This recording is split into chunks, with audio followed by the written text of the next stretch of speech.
dertleşirim çare çare. Yorgun düşmüş gözlerimde kamaşırlar tane tane. Hasret dolu cana döndüm, ak yüzüm mışa vurdum. Güzeli zorda gördüm, zor dedin içimizde. Bir yanım dağlarım gülüm, ellerimde güzel gülüm. Bir yanım kördüğüm gülüm, açılacak elbet bir gün. Bir yanım dağlarım gülüm, ellerimde güzel gülüm. Bir yanım kördüğüm gülüm, açılacak elbet bir gün.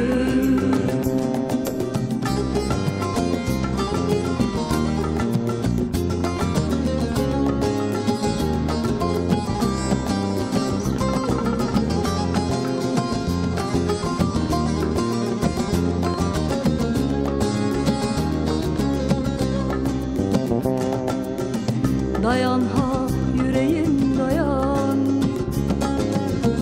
gün olur değişir devran. Gönlümün ince yerinden sevdadır gece çağlayan. Emek verdim sevgi ördüm, bir ilmik de senden gördüm. Paylaştıkça insan oldum, derviş olmak içimizde. Bir yanım dağlarım gülüm, ellerimde güzel gülüm. Bir yanım kördüğüm gülüm, açılacak elbet bir gün. Bir yanım dağlarım gülüm, ellerimde güzel gülüm.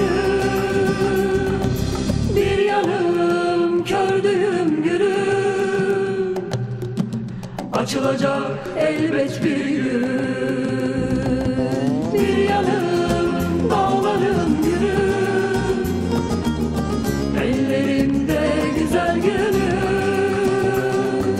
Bir yanım kördüğüm gülüm, açılacak elbet bir gün.